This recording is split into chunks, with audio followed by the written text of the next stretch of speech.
Hugo Clément est sur tous les fronts avec, attention, un podcast sur le sport d'endurance, un format YouTube où il fait très chaud, un nouveau prime sur France 5 lundi et on va commencer par ton nouveau compte Instagram où tu poses de plus en plus à poil. Oh là là. Pourquoi Hugo, pourquoi on disait que tu étais influenceur? Tu es influenceur. Pourquoi? Mais non, mais Ah, t'as choisi les meilleures images. Non, mais c'est vrai que c'est ma nouvelle passion, le sport d'endurance, le triathlon, le swimrun, la course à pied, tout ça. Et on c'est a pour lancé... devenir champion? Non, j'ai pas cette prétention-là, j'en ai pas les capacités. Non, c'est parce qu'on a lancé un podcast sur le sport d'endurance et quelle manière d'en parler que de le faire. Voilà. D'accord. Donc non, c'est vrai que je me suis un peu pris de passion pour ça et donc je m'y suis mis à fond, quoi. Et c'est vrai que quand tu étais gamin, tu en faisais beaucoup. Tu faisais quoi? Je faisais pas mal de natation quand j'étais petit. Je faisais du badminton aussi, je faisais du rugby. J'ai fait plein de sports. Et là, aujourd'hui, c'est vraiment le sport d'endurance où je suis devenu accro, on va dire. Oui, mais ça te prend combien d'heures par semaine? Parce que si je répète tous les mots que j'ai prononcés tout à l'heure, ce qui était animateur, influenceur, père, frère, sœur, producteur. Et ça, du coup... C'est à peu près 15 heures d'entraînement par semaine. Ah ouais. Ah oui, À peu près. ok. Et quand, le matin, du coup, quand tu te Ouais, lèves le matin, le soir, le week-end. J'ai la chance d'avoir une chérie, Alexandra, qui m'aide beaucoup là-dessus, qui m'accompagne sur ça et qui est patiente. Et ouais, ça prend du temps, mais franchement, c'est que du plaisir. Hein, donc, Oui, du plaisir dans la souffrance. Ouais, bien sûr. Mais la souffrance fait partie du plaisir. Oui, mais et comment t'expliques ça? Ça, J'ai pas encore passé ce cap-là. Non, mais ça s'explique. Ça s'explique notamment par tout un tas d'hormones qu'on sécrète quand on fait des efforts intenses, les endorphines. Il faut que tu souffres. Ça fait partie. Alors, ça dépend ce qu'on appelle souffrance. En tout cas, il faut essayer d'aller parfois un peu dans le rouge, ouais. Et plus tu pousses la machine, plus tu as envie d'aller loin. Mais encore une fois, je suis sportif très amateur. Je suis pas du tout Non. sportif.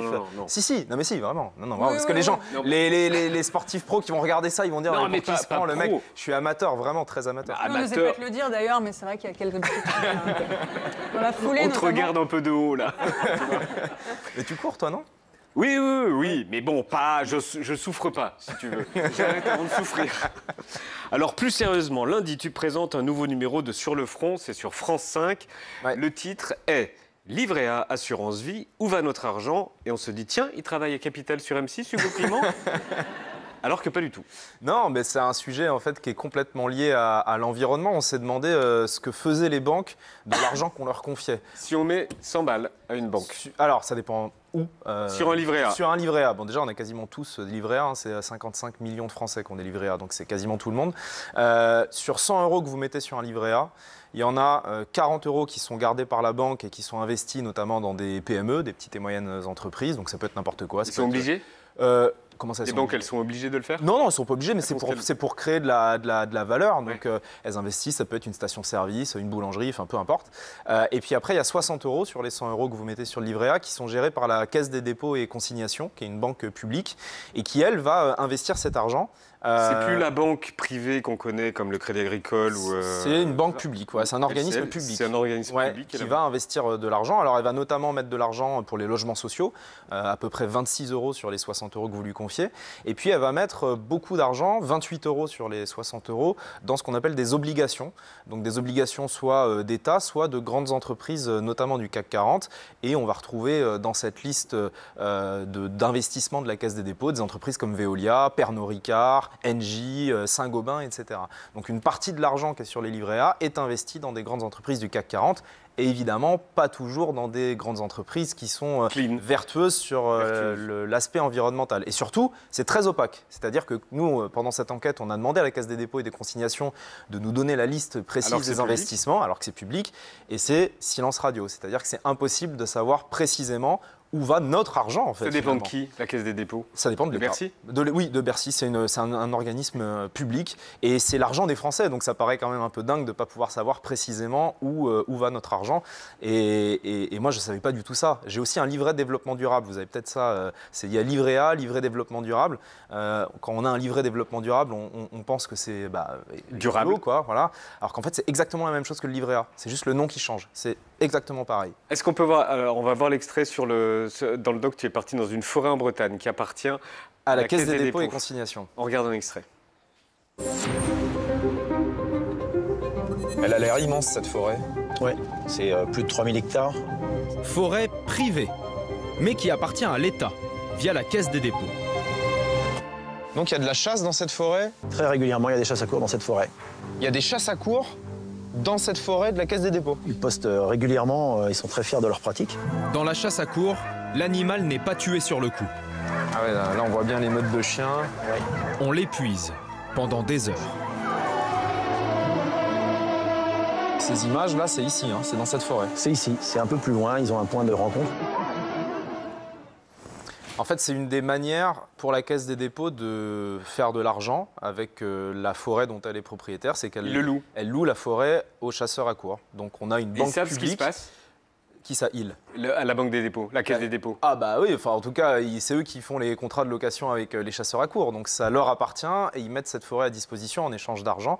Et c'est une des manières avec l'exploitation forestière et d'autres activités de rendre leur forêt rentable. Et ça, on l'a découvert, ils s'en vantent pas trop et ça pose question qu'une banque publique permette ce genre de pratique qui est de plus en plus contestée et particulièrement cruelle. Alors maintenant, les assurances vie, on va regarder des cuves de pétrole qui sont dans l'Essonne. Ce qu'on voit là, c'est de l'assurance vie. Je ne sais pas si tu as une assurance vie. Juliette. Oui, j'en ai. Voilà, c'est un placement qui est très populaire. Les assurances vie, c'est un des produits d'épargne préférés des Français. Pareil, c'est très très opaque. Dans l'assurance vie, vous avez une partie, ce qu'on appelle fonds en euros. Donc ça, c'est le placement un peu sécurisé, les fonds que vous êtes sûr de ne pas perdre. Et puis si vous voulez que l'assurance vie vous rapporte un peu plus, il y a toute l'autre partie qui n'est pas le fonds en euros. Et là, les banques, elles vont investir cet argent dans des activités et notamment dans des activités pétrolières. Donc ces cuves-là, elles appartiennent à 4 assureurs vie français qui possèdent l'entreprise qui possède ces cuves. C'est Swiss Life, Crédit Agricole Assurance, CNP Assurance et Société Générale Assurance. Et donc elles vont gagner de l'argent grâce au pétrole.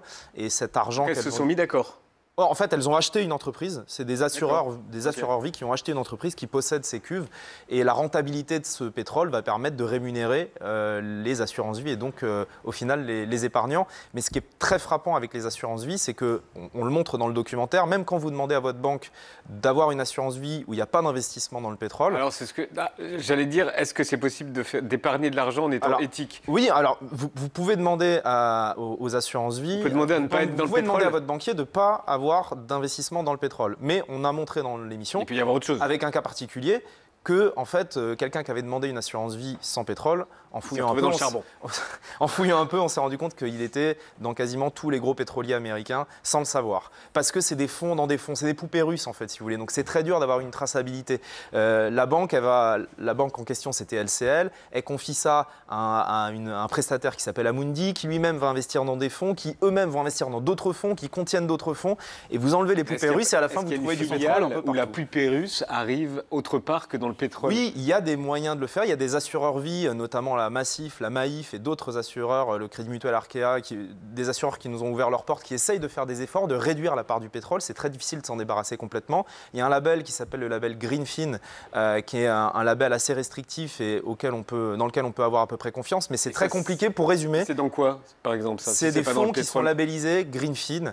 Mais pour résumer, en gros, si vous êtes un épargnant lambda, que vous voulez placer votre argent sans que ça finance des activités comme le pétrole ou des activités qui détruisent l'environnement, il faut prendre le temps de s'y intéresser dans le détail, de lire les petites lignes, de demander précisément à votre banquier dans quel fonds va l'argent. Donc en gros, ça demande beaucoup de temps parce que c'est un système qui est très opaque. Si on ne fait pas attention, et moi c'était mon cas avant de commencer cette enquête, je me suis rendu compte que moi aussi dans mes épargnes, livret A, assurance vie, etc., j'avais des investissements dans des énergies fossiles, etc., sans le savoir en fait. Les gens ne le savent pas. Et la leçon de ce documentaire, c'est vraiment qu'il faudrait une transparence beaucoup plus importante pour que les gens sachent où va leur argent. Donc ça, c'est lundi sur France 5. À 21h. À 21h. C'est réalisé par Andrea Orvin, qui a travaillé à Quotidien, journaliste de Quotidien. Voilà. Sur YouTube, tu as lancé un nouveau programme qui fait beaucoup parler et qui a été tourné juste à côté. Ça s'appelle 50 degrés. Tu reçois des invités dans une pièce surchauffée et tu simules la vie qui nous attend en 2050. On regarde un extrait avec McFly et Carlito. Là, on va pas être sur une activité physique, on va être sur une activité de concentration. Et la concentration, c'est pas facile non plus avec la chaleur, c'est peut-être même le plus difficile. Ouais, putain, ouais. Hugo, ouais. t'as un cadreur qui est en surchauffe. Et ça, Ah ouais, c'est génial. La cam, elle est... Ah, la cam, elle a lâché? Ah ouais? Non mais c'est aussi un truc, c'est que les émissions télé, YouTube en 2050, ça va être un petit challenge. Refroidir les ordi, les caméras, les serveurs, les machins, ça va être une galère. Bon, alors... Il fait donc 50 degrés.